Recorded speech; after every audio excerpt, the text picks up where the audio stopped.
And hello, everyone, and welcome back to another episode of the Pumpkin Copter Cast, the only video game show. Ever? Yeah, it's canon now. No other video game shows exist. Yeah. Just this one. And yes, today I am joined by.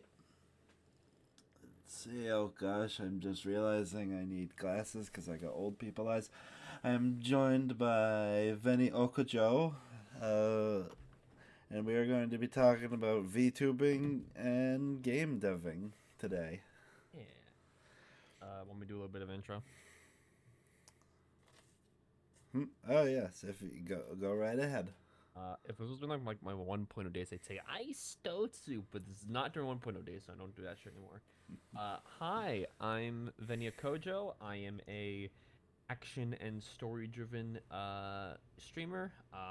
My main points I use Linux for my main stuff. I like my character action things, and I also do game dev on the side as well. So like, I am an all-rounded VTuber personality.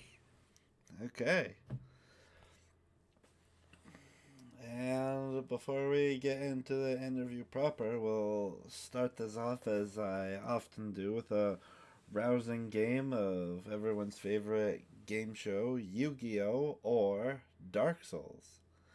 And how this works is I will list three names and you will try and guess if it is from Yu-Gi-Oh or Dark Souls, because if there's one thing these two franchises have in common is that a lot of the monsters have names that don't sound like words anyone would ever speak on their own ever. Oh boy, two franchises I don't really care about. Great, time to guess shit. Yeah. See, you get it. Alright, let's see. First, we'll start with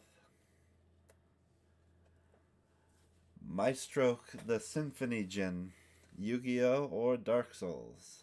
Oh, that's Yu-Gi-Oh! I know the Symphony Gen archetype. Yeah, like a band conductor if they had a sword, which is just a great visual. Yeah, I know that because I've been talking to my roommate about getting into Yu-Gi-Oh, and that was one of the archetypes that she sort of like recommends. So like I kind of know the Sympho type because I want to have like waifu deck with swords. That's kind of that. So like think about it. But yeah, I know that one. Yeah, well, if that's your interest, I'd also recommend either the Melodious Monsters or the Soulful Accords. Yeah, I've heard. Next up, Hundred Eyes Dragon, Yu-Gi-Oh or Dark Souls.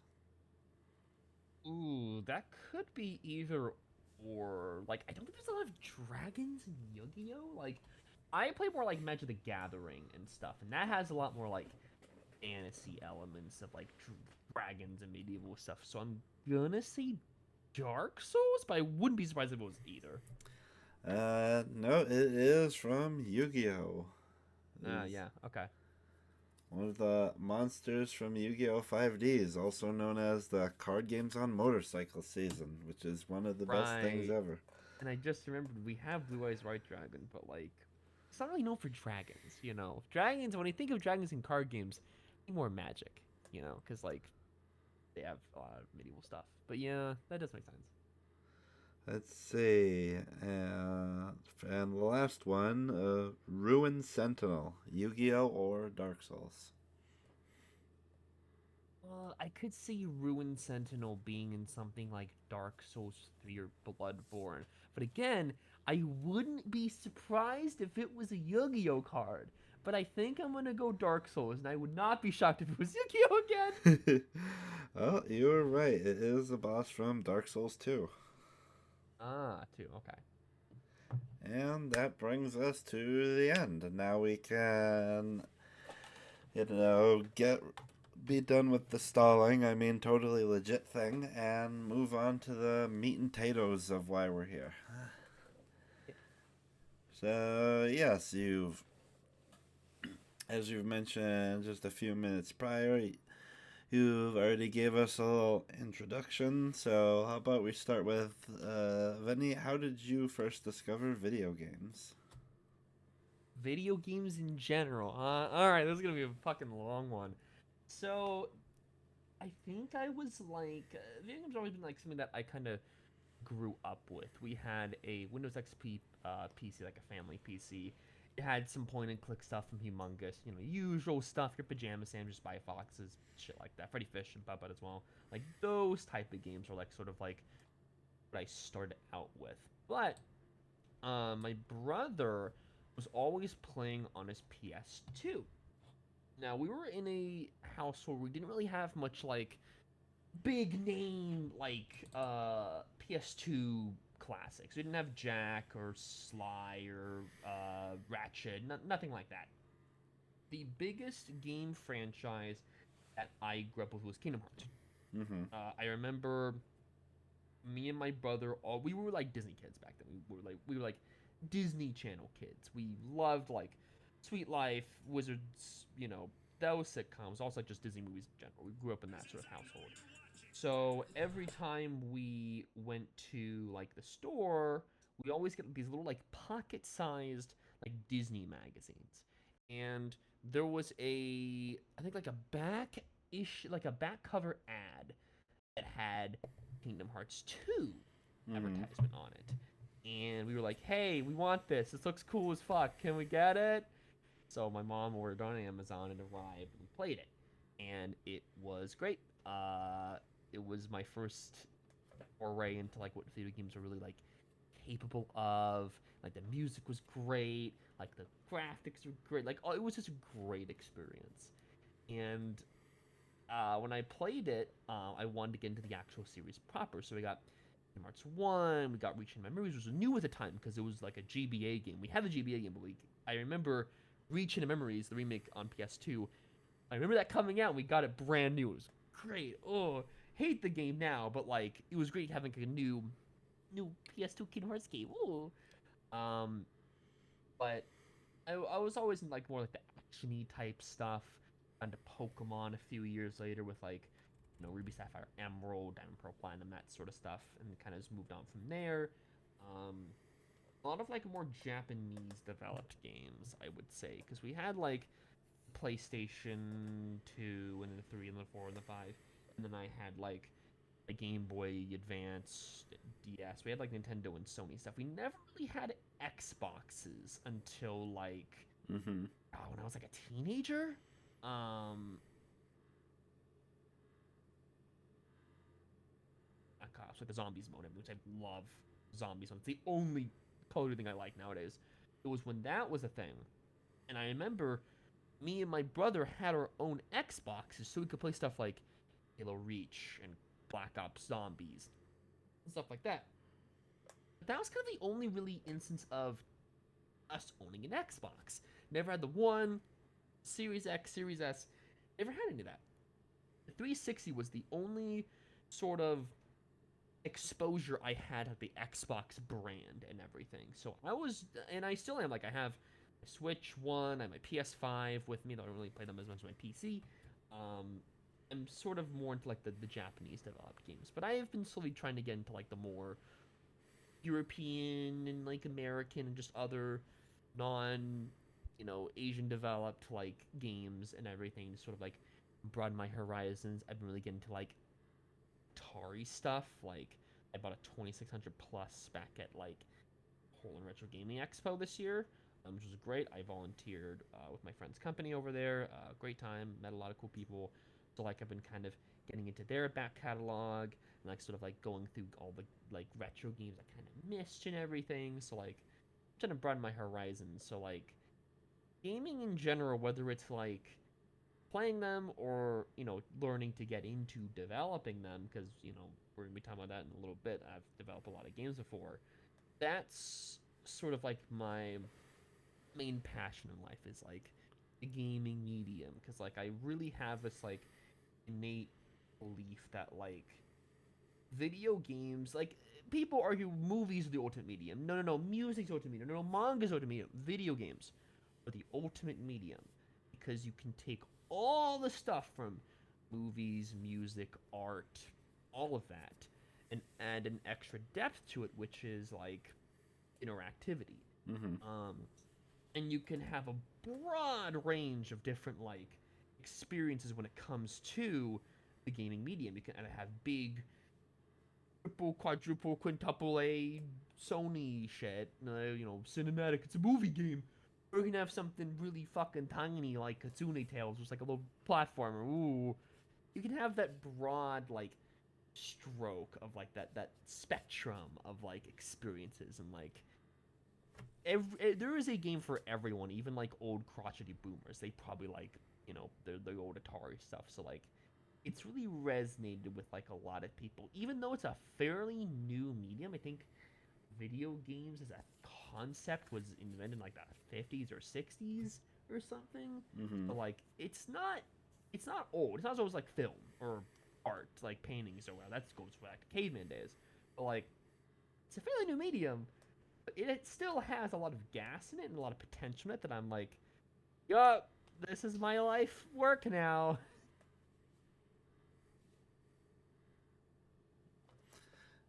Okay.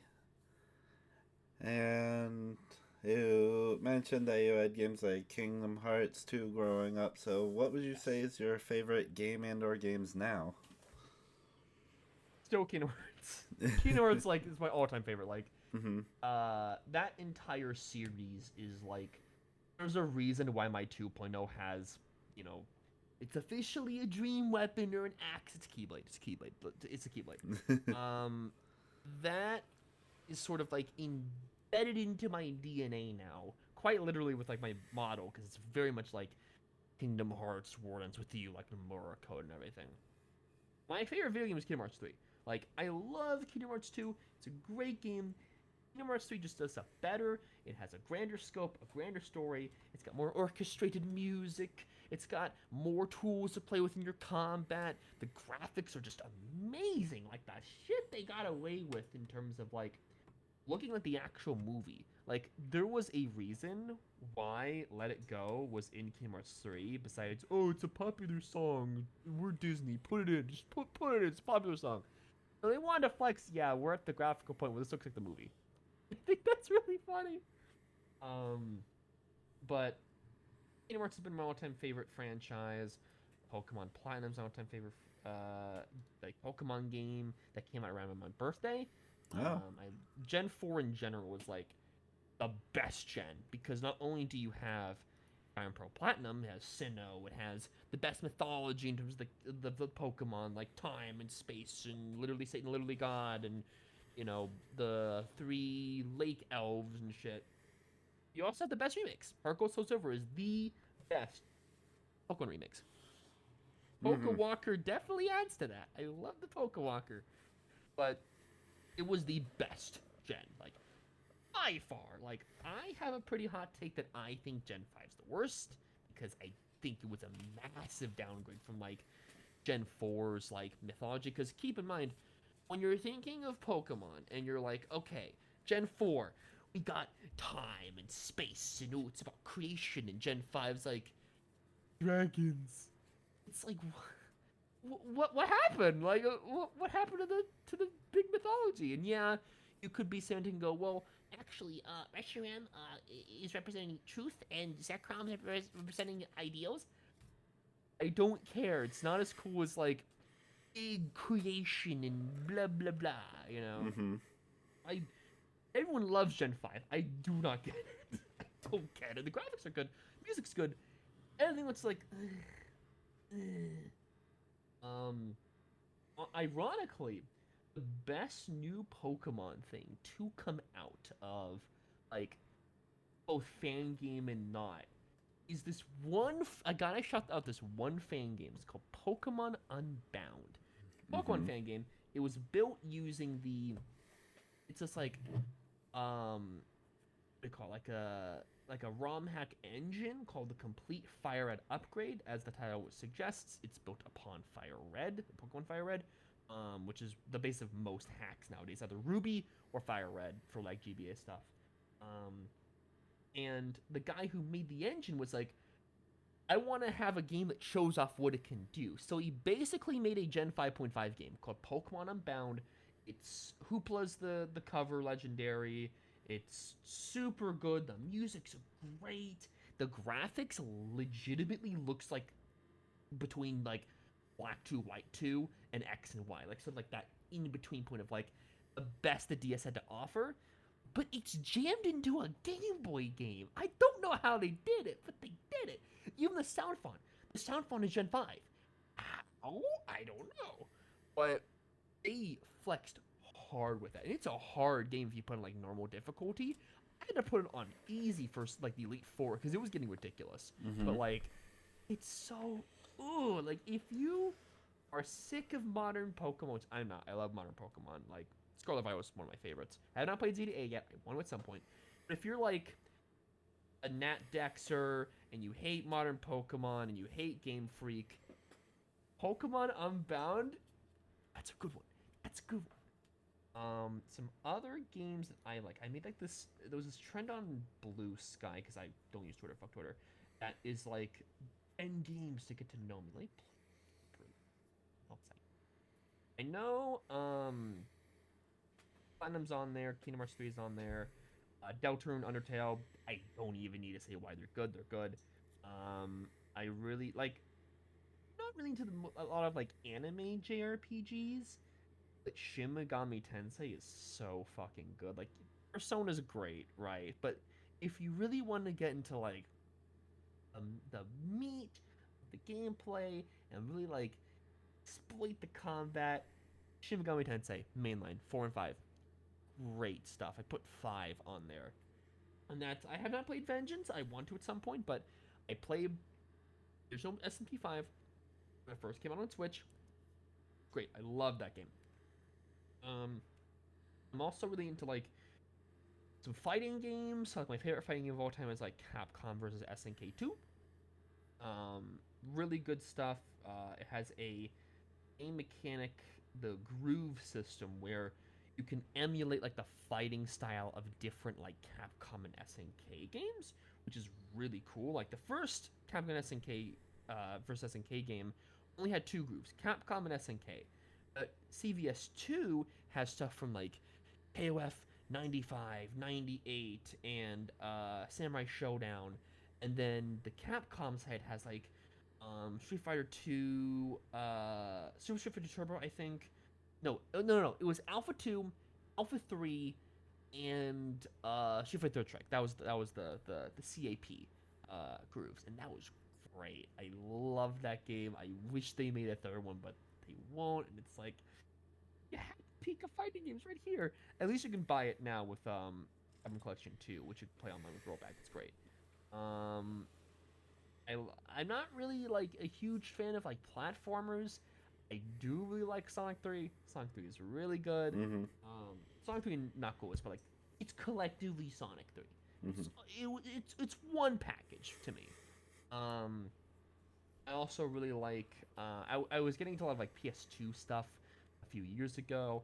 I recently got into Jak and Daxter. Jak 2 is great. I love Jak 2 so Mm-hmm. much. No More Heroes. I've been playing. I played the first 2 on stream. Pretty solid. Pretty good shit. 1 is better than 2. And then I used to be really big into like rhythm games, like 2DX, Sound Vortex, Waka, that sort of stuff. Tuning them. And Waka is definitely like one of my favorites because like if you haven't seen a Waka cab, it's basically like a giant, colorful, like spherical circle thing, and you move your hands like this. It's touchscreen, like not the screen, well, the kind of the screen, but like the thing around it. It's very colorful. It's very bright. If you like ever seen like my streams before and like the beginning or end of the stream, and you see like this weird like glowing arcade machine in the back, that's Waka. Super good. Super. You move your hands all over the place. It's great. Love that shit. Haven't really gotten into things as much anymore because when I first started VTubing, I I initially wanted to be like rhythm games and action games. Action games was more as like a backup in case like the rhythm game thing fell through, which it did. I got to the point where I streamed most like story-driven rhythm games that weren't like UGC copyright hell, so like your clone heroes, your oasts or whatever. And then I didn't want to like stream games that like had really dubious like legal requirements getting on PC. Like you had to rip the arcade in and put on your PC stuff like 2DX, on Voltex, the big arcade rhythm games. So like I kind of just stopped. I will make an exception when Rhythm Heaven Fever comes out because I've been waiting for Rhythm Heaven for a while, and it's I need it.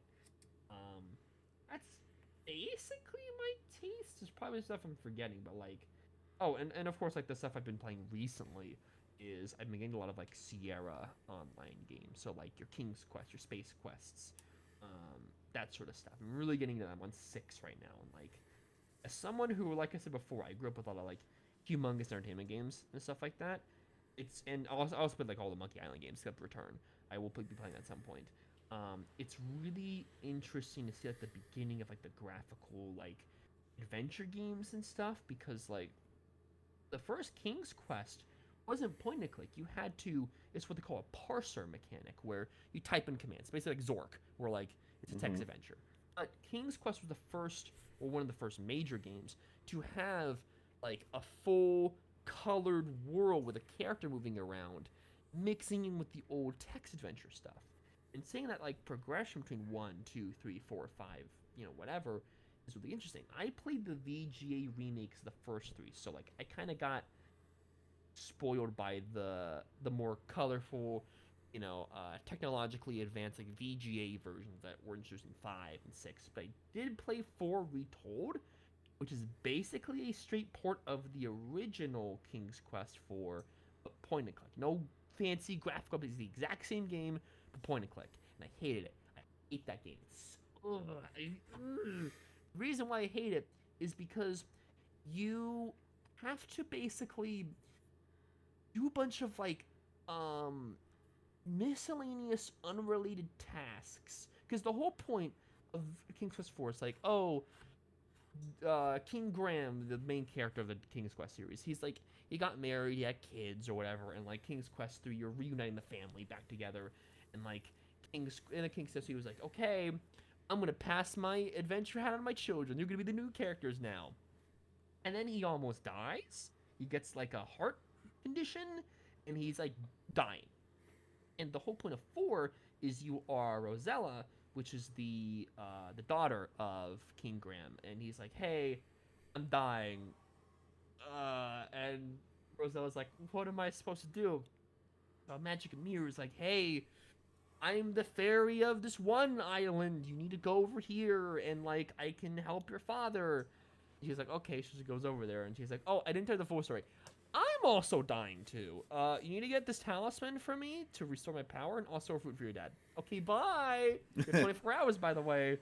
So some things they introduced was like a time limit. There's a hard time limit in the game where if you do not complete the game in like a certain amount of time, you are dead. Like the the fairy's dead, and like you're trapped in the island, and you can't get the fruit for your father, and it's like, ugh. It also just like a day and night cycle, which is really cool. It has some technical stuff to it, but like the whole plot of the game is just super nonsensical. It's barely strung together. I really did not like that game. Um, every other King's Quest game was really good, but like 4, don't like that. Don't like that. But I'm on 6 right now. 6 is really, really, really good. Cause it's not the first game they did like full voice acting with. 5 was the one they first did like full voice acting for like every character. Which was ironic because it was actually not voiced by actual voice actors, it was voiced by the Sierra staff, like the development staff. Um, but Josh Mandel, who voices King Graham, continues to voice King Graham and everything. He's like the main, actor from that. What they did in 6 was they hired voice actors. So the jump between like it's just like a programmer trying to voice something into a computer versus I'm not even kidding, the guy who voiced Judge Frollo from Hunchback, who also was the death god in Soul Reaver, is this like dog general in 6. And I'm like, you got like fucking high class people on here. Oh my god. So you have like legendary people on that voice cast, and it's like, oh holy shit, this is cool as fuck. So I'm playing that. It's really good. But I'm like an adventure game kick. So like that's sort of what I'm playing nowadays. But like my all-time favorite stuff is like my actiony stuff and like my Pokemans and shit like that. Okay. And if someone were tuning into your stream the first time or is checking out some of the stuff you put out just to promote and get attention to your stream, what is the elevator pitch you would give like a prospective audience member? Um, I would probably describe myself as someone who was like uh very knowledgeable on stuff. You get a lot of like little tidbits and facts about things. Um, also like I don't really like to call myself like a an ex VTuber, like a cozy VTuber or a gremlin VTuber or whatever. Like, I guess I'm a bit of a gremlin, but I'm not like I don't really fit into like a specific like script you can put in a bio. You know, I'm very much my own type of like streamer, and like I have my own little like I do things my own way, and like that's probably gonna be really interesting to some people because like I run Linux and everything, so it's like oh I'm doing this game on the Linux, so like that is like a big factor. Like I do a lot of like weird tech shit. I also like my actiony stuff, so like you can watch me play like I'm currently playing like Mega Man not Zero, or Beat the Zero games like ZX I think is the one we're on. I played ZX. I'm playing some like RPG Maker games right now, like Stars and Times. Like I do a lot of like weird, engaging niche stuff. I don't really like playing like the big AAA things. Like we'll play Dispatch when it finishes up. It's on my calendar. I'm getting to it. As long as like the whole game's out, because I do some sort of like weird release schedule thing. So like I don't like chasing like trends, but like if you want a VTuber that streams like stuff that's off the beaten path, stuff that's a little bit different, but like still like cool, and maybe something that you kind of grew up with, or maybe it's something that you have a big fandom in, like Amori or whatever, or After Undertale, which is one of my favorite franchises.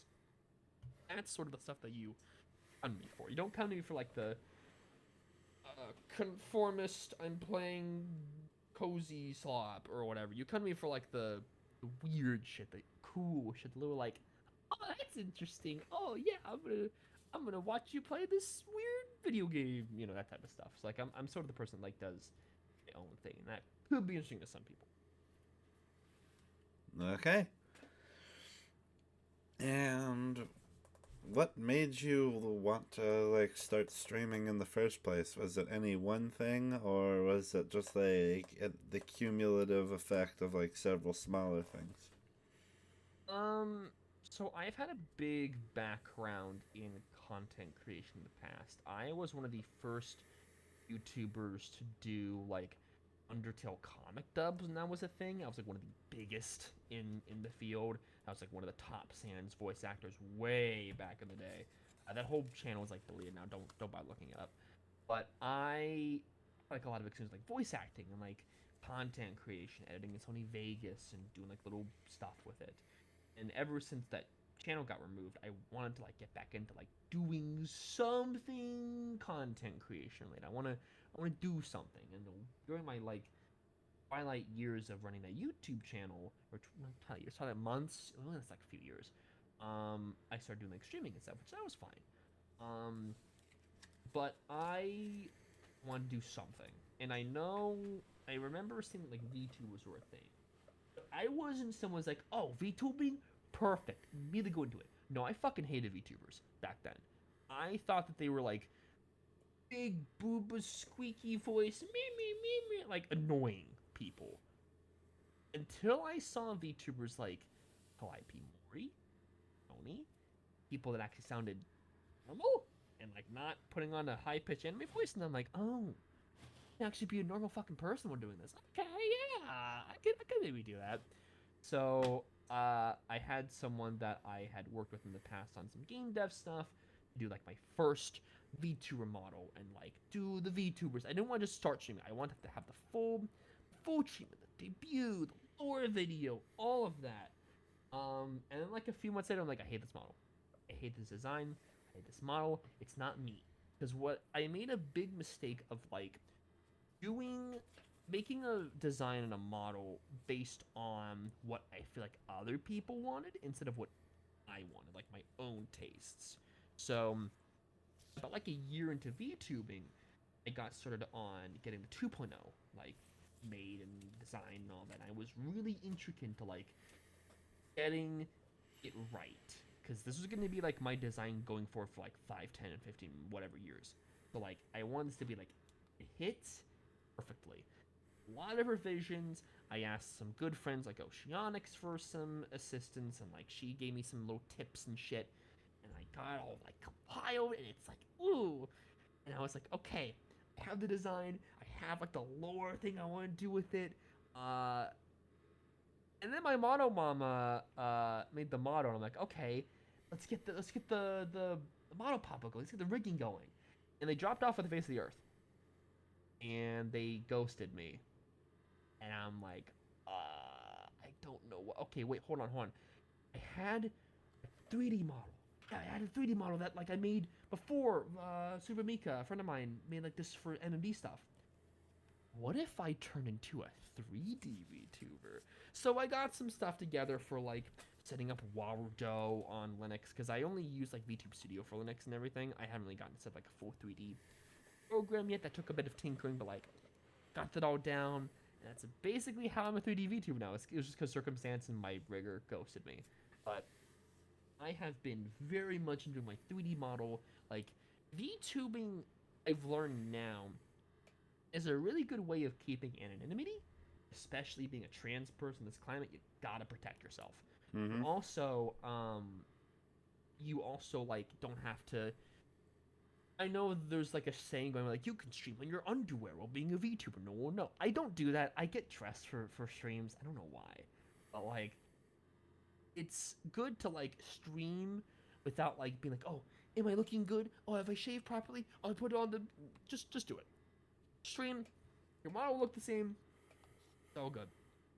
Um, also do some like really cool stuff. You can do like new outfits, and you can do redeems. You can like have a head pat redeem and blah blah blah, and like you can have all sorts of like more intricate viewer interactions that you couldn't otherwise do with like your IRL self. You don't. I guess you could like maybe do like a little head pat toggle on your head IRL, but like it won't really work out. Like having it all on the model and like it just works really good. And you can do some cool interactive toggles and everything with it. Like that's probably like the main appeal is anonymity. You don't have to like prim and proper to do streams, and then also you can do all sorts of weird fucky wucky shit with your model, and you can do new outfits and shit. Like I have a outfit. I can't say much about it right now, but I have a new outfit that's in the works right now. I can only say it is based off a superhero. That's it. I can only say that much.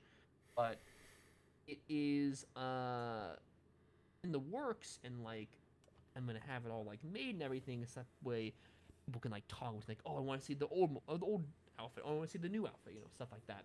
You can't do that IRL unless you like have somebody like, hey, wear this specific shirt. Okay, BRB 5 minutes, go change or whatever. No, it's instantaneous. That's cool. That's great.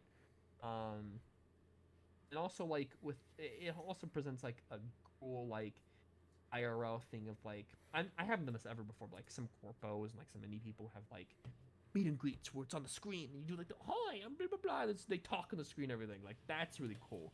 I remember I was at last year. Not yeah no it was last year. It was last year's TwitchCon. It's 2024. I met this one VTuber named Techie Cutie. I have a shirt of theirs. She's a great artist. Um, it was the first time I got to talk to a VTuber on a screen with their model out, and now I'm like, this is the future. Oh my god! And then of course there was also like other meet and greets that I got to do as well with like screens or whatever. Like that's cool. That's really cool. And of course like some people do like screen on wheels and shit like that. That'd be cool. That'd be cool to do. But like I know people have done that before. So like it really feels like I wouldn't say the next generation of streamers, because like there will always be IRL streamers, but it feels like a really good subcategory of like, yeah, it could be like IRL, but if you're like not conventionally attractive, or you have gender dysphoria, or you just don't want to show yourself on camera, do a little model. It doesn't have to be like a 2D model. It could be like a PNG or a GIF tuber. Like Oshio, one of my fucking favorite goddamn streamers, is a GIF tuber basically. But like, you wouldn't know it because she hand draws everything, and it's great. It looks so good. Like her new streams are fucking great, technically great. But like, you can do whatever fucking direction you want with VTubing. You don't have to put on camera. You just do a little dude, little scribble dude. Like that's cool. It lowers the barrier to entry on not only streaming but also making content. Because here's a little hot take, or a pretty volcanic take.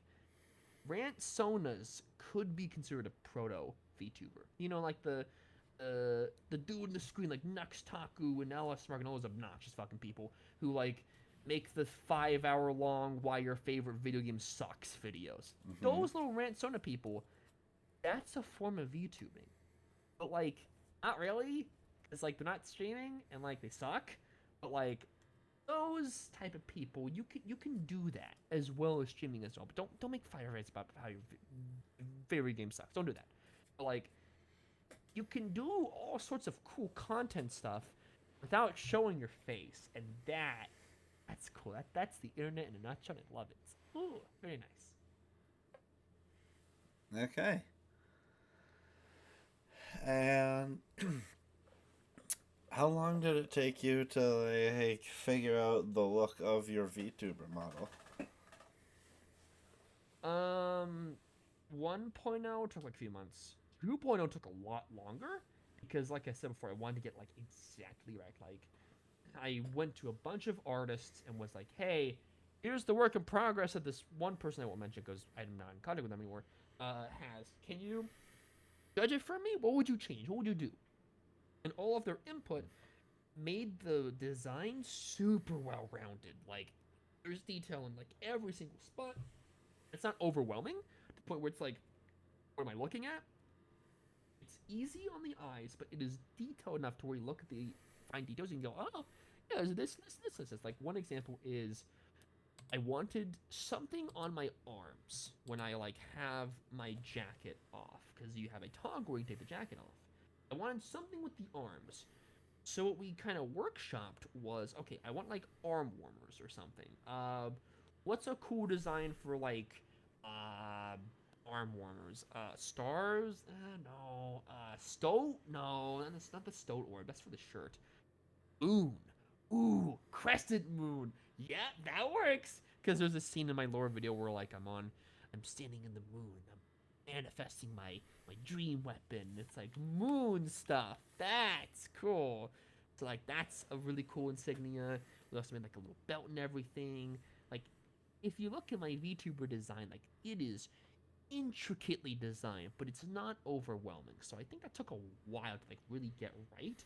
I am really happy about the result because at one point, now, like I said, I just made it for me, or for other people. Sorry, I made the 1.0 for other people, where it's like, what are people like with the okay, nature, okay, idol, sure, light colors, okay.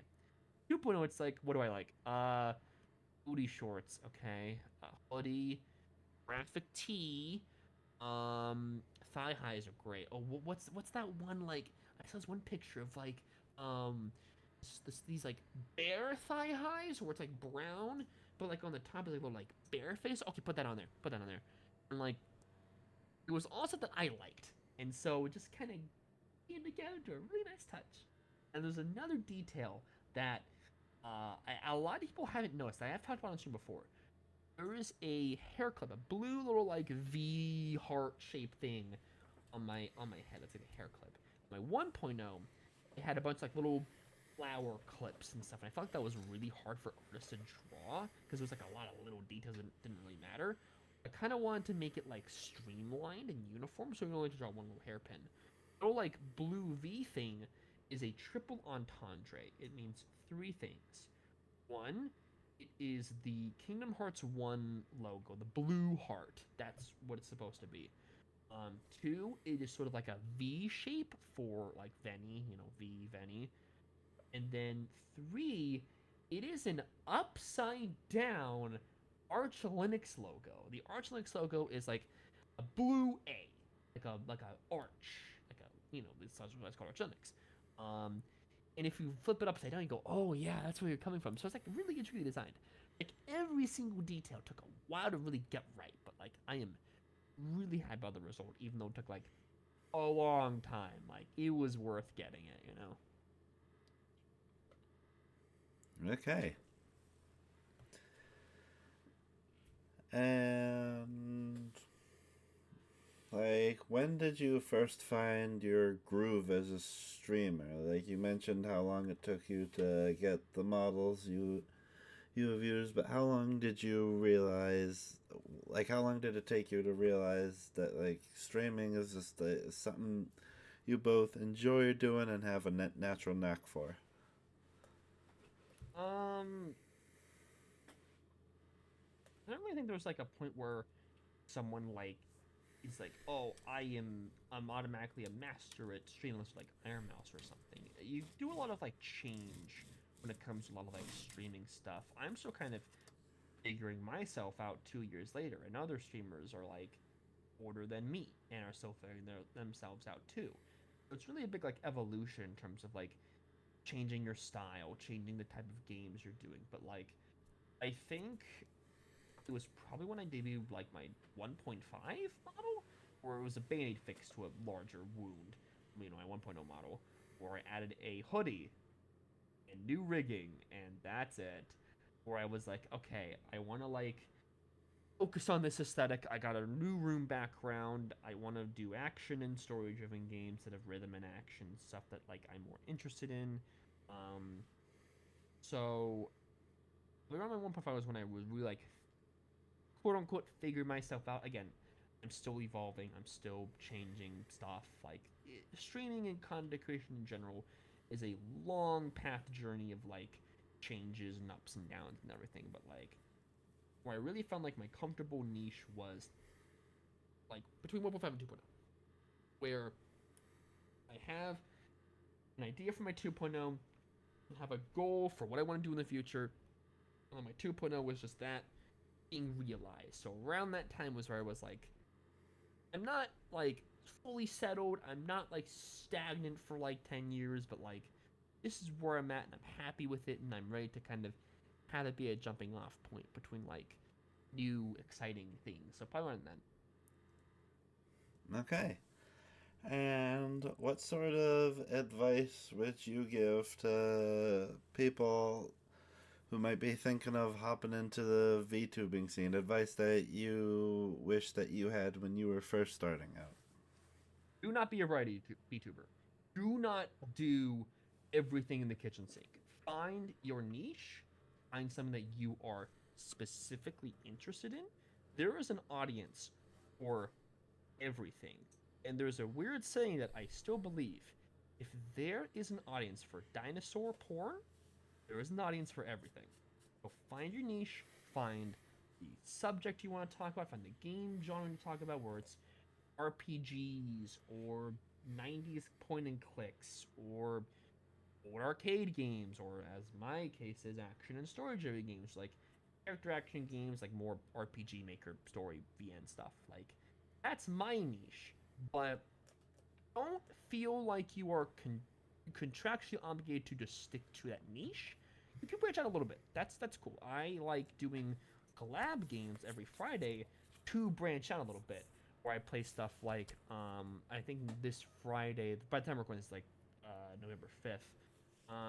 I'm gonna be playing Poor Solar's Colony with some people, and that's like a spaceship sim thing. It's very similar, like Star Trek Bridge Crew, which was really fun, like VR non-VR hybrid like game where you're like role playing a Star Trek team.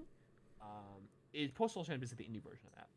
I like playing that. I like playing fighting games, which isn't technically either of my niche, action or story driven, but it's like I like fighting games. It's cool. And like other sort of like multiplayer stuff. But also, don't limit yourself to one game. So don't be super broad with I'm a variety streamer. But don't just play Apex Legends every day. Don't play Fortnite every day. Branch out. Do different things. Still like have your like I do this type of game, but vary your game or basically like your game selection basically. Another piece of advice: do not spend so much in your debut. I made that mistake. Just get a little gift tuber or maybe like a VRM model to test. Be like, okay, I'm gonna do this game and this game. Oh, come join my thing, and try to find like a your audience kind of like getting from that. Reach out to people. Always reach out to people. A lot of people weirdly say that my best quality is reaching out to people, which I feel like is a basic thing you have to have with content creation in general. Is like reaching out, doing collabs, getting to know people. Like that's a basic quality that most people don't have. But I like reaching out to people and be like, hey, I like your content. We should do blah, blah, blah. So reach out to people, go to their streams, chat with them. I haven't done that as much because I have like a night shift thing, so I don't really do as much while I'm watching your stream right now. But like when I do, watch people, interact with them, and they'll do the same thing with you. And don't feel the need to like limit yourself by the type of content you're doing. You can do other stuff besides streaming. Like, don't just be streaming Fortnite every goddamn day. Do like, yes, you can do like clips and stuff, but like maybe make some memes on Blue Sky. Maybe make some like TikToks or some YouTube videos. Like, do stuff other than streaming, and it'll be a compliment to that. Because I'm trying to like get some YouTube stuff, not streaming to YouTube. I don't want to do that anymore. But like some video stuff on YouTube. So I have like this idea in my head of what I want to do with that. So do streaming plus something else, whether it's like YouTube content, or maybe you're writing a book, or maybe you're doing a game, like developing a game, or whatever. That would probably be the best way to get an audience because they'll go, oh yeah, I like you because you did this thing. I'll watch your streams. You know, they'll really like compliment with streaming. So I think that's all the advice I have. Don't be a variety VTuber. Don't play Fortnite every day. Just branch out your stuff. Try to find your niche and do something plus streaming alongside streaming to really like get a broad like appeal with your stuff.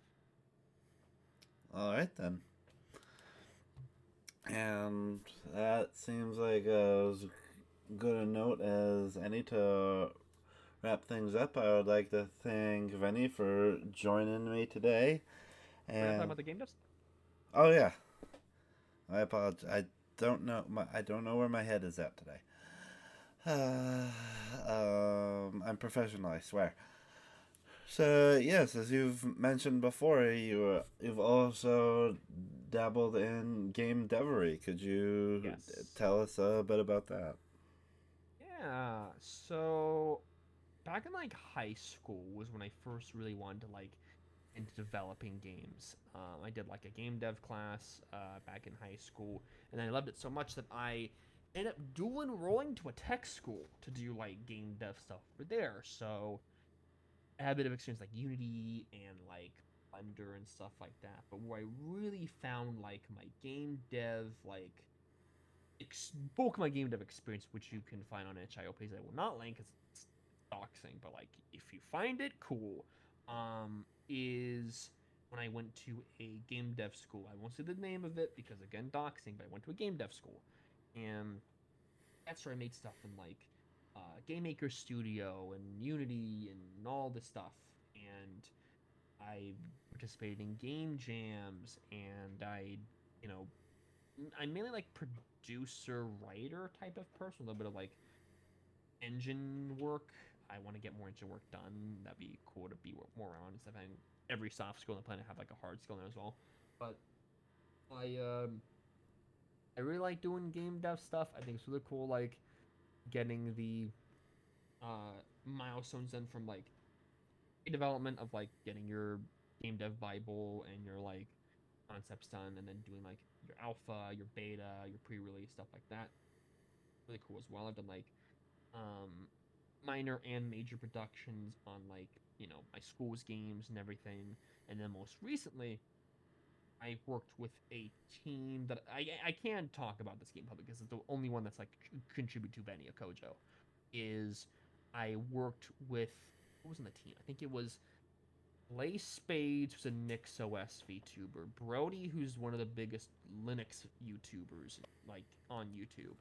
I also worked with a artist named Giant Tabby, who's a action VTuber, and then one of his friends, Internet Rain, who's a composer, and we made a game for the Brackies Jam using Godot, and it was a game called Risky Duel. And what that game is about is like you're this like mercenary type person who lives in like the city where it's like, oh, it's kill or be killed, and you got to make rent, and it's the gameplay is if you ever played like Kirby Superstar, there is a mini game in there where you are like a cowboy at Kirby and you're like doing a standoff and you have to press a button at a very specific time, like shoot him or whatever, or else you lose. We took that and made a game out of it where it's like you made it like anime art style and like that's voice acting by Giant Epic. I want to do voice acting as well in it, but like never came to pass. Mm-hmm. And it was our first frame of Godot, which was really interesting because I have a lot of experience with Unity. Godot works a lot differently in that, yes, you can technically program in C Sharp, which is what Unity uses, but it recommends that you program in its own programming language called GDScript. It's basically like how Game Maker Studio has like Game Maker Script (GMS). Um, it's like their own programming. It's kind of Python esque, and it's really flexible. It's really cool. Like having that, and then also adding like C++ or whatever on top of that, like getting like the actual engine code, is really cool. It's a very like flexible framework, so you can make whatever the fuck you want like Godot. Whereas Unity, it's like yeah, you can make like games, I guess. With Godot, it's more like a game. It's more like a framework disguised as a game engine, where you can add whatever the fuck you want. And the best part is, it is free and open source, which means it's free as in Libre, but also free as in beer. If you don't know what those are, it's Richard Stallman, who is one of the founders, leaders, whatever of like the open source free software movement. Is free can mean different things in terms of software. Free can mean free as in Libre, which is you're free to do what you want, modifications or whatever. Like it is your software, you can do what you want with it, you are free to do it. It is also free as in beer. You don't have to pay for it. It is free. You can donate to Godot to like accelerate progress or whatever, but like that it's free in both ways. But it's also open source. So people have contributed to it, and it's a group effort. It's like Blender. Blender's like probably the most successful, besides like the Linux kernel, like the most successful free and open source software program, as it's like industry standard 3D modeling, whatever. You don't have to pay a dime for it, and it's open source, and you can modify the code. You can do some weird shit with it. I really like to get back into like Godot like programming, kind of see what which I can do with it. Like all the weird games nowadays are programmed. Stuff like Cruelty Squad was programming it, and like there was this one game they played on stream that I really didn't like, but it was really weird. You were like this rat or a mouse or some rodent, and it was like a weird like platformer, or most of like the art assets were like really like bit crunched like stock images, and there was weird music. It feels like the type of game that could only be accomplished on Godot, and that is super cool. But like that's the sort of stuff that I want to like work on a little more, because Godot is really interesting. But we had some people who have experience in like FOSS software development, like Lace is a NixOS person, so they're really experienced like software stuff. And then Brody is like I think got his like degree in software engineering or something. So like he had a lot of experience in like programming anything because he was a software developer thing. So like it had some really heavy influence of programming. And the art was really good too, but it was like a very limited time. It was a game jam. Game jams usually don't last too long. What I really like about game jams is some of my best projects that I can't share because it's tied to my old life, my personal life, was made in game jams. Was made in like a crunch, basically. Where it's like 24 hours, 48 hours, etc. But it's really good to do those because not only do you get to work with people you normally don't work with and do something they don't normally do, like if you're, oh, I'm an artist, but I kind of want to get into like programming something, or vice versa. Perfect way to do that because you can break stuff and figure out, okay, I did that and it didn't really work, but got this result. You can take that and put that in a more major project. That's why I love doing game jams because like it's so hectic, but like you're done with the project, you go, yeah, that's my baby. And that's how I feel about fucking Risky Duel because it's such a fucking weird, cool game. Play with some people. That's really cool. But I want to do more game jams at some point. But like that's major experience that I have with game devs. A lot of game jam stuff. I was working on some like more major projects, but like that was years ago. It kind of fell off the ground. I want to get back into like reviving one project of mine, but like besides streaming, I feel like even more than streaming, game dev is probably a bigger passion in terms of like what I want to do in life. Like Vtubing's fine. Vtubing's cool. I love Vtubing. Like we had a whole interview about that.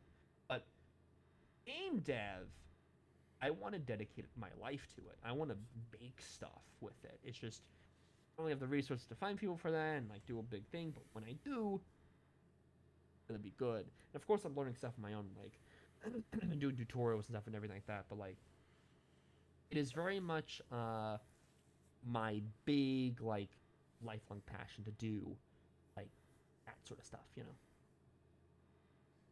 Okay.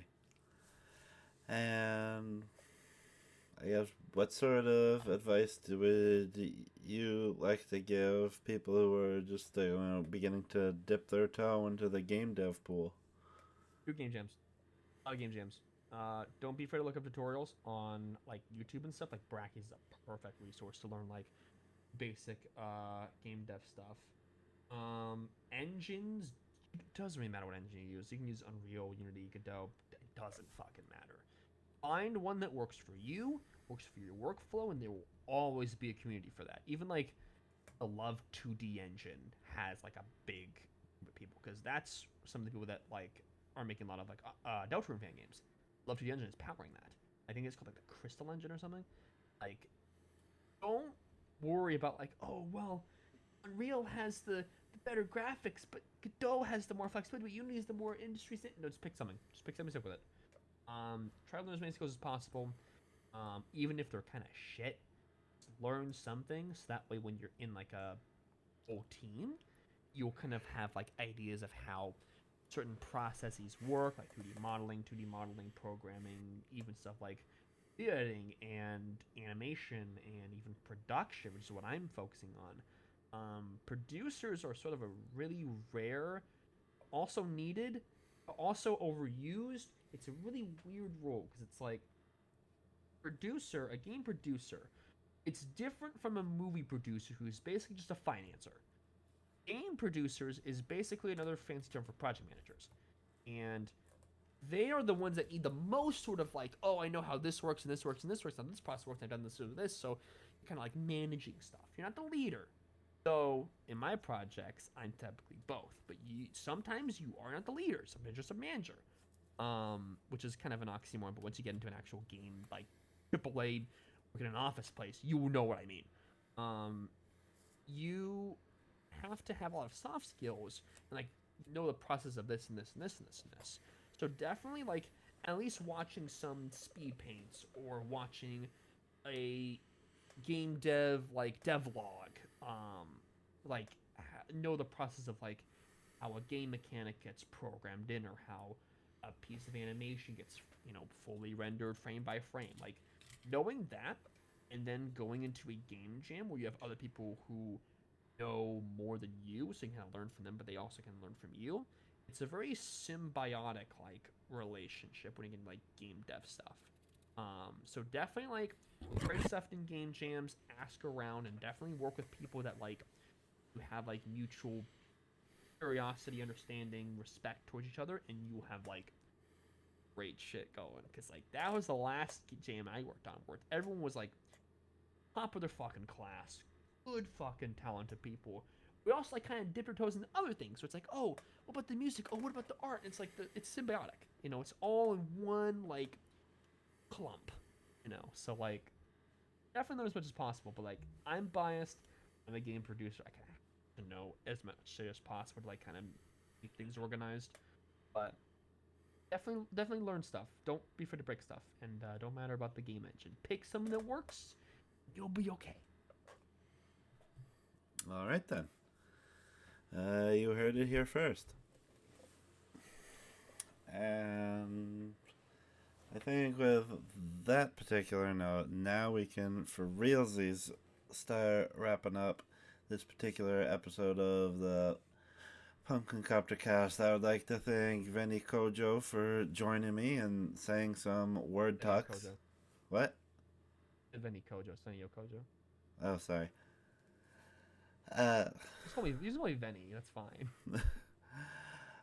okay, I'd like to thank Veni for joining me and saying some word talks about streaming, VTubing, and I game did say word development. talks. Yeah. Yeah, I'm well-rounded, you could say. Yeah.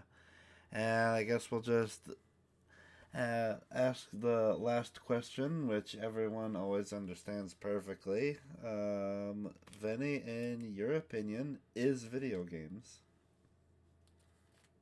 Yes. Also no. Also yes. All right then. Yes. Is there anything before we start signing off? Is there anything you would like to plug? I stream on Twitch Friday to Tuesday, 4 p.m. PST. I run Linux, by the way. Trans rights. All right, and Only Blue Sky. if any of you have been enjoying what you heard here, you can subscribe on youtube.com/thepumpkincoptercast. If you want some slightly more focused ramblings from me, you can go to your podcast platform of choice and follow my show at Gotta Recap 'Em All, where I and my various co-hosts are recapping every single episode of the Pokemon anime. The one that gave kids seizures? Yes. The one where people kept pointing guns at Ash? Yes. Where James wears a bikini? Oh, yeah. Oh, we got to that. Oh, yeah. And, yeah, if you are so inclined, you can go to patreon.com/thepumpkincoptercast, where for as little as $1 a month, you can submit questions for me to use in future interviews. And yes, you can follow me on Blue Sky at Big Debbie if you so desire. And until then, this has been the Pumpkin Copter Cast, and have a gourd day, everyone.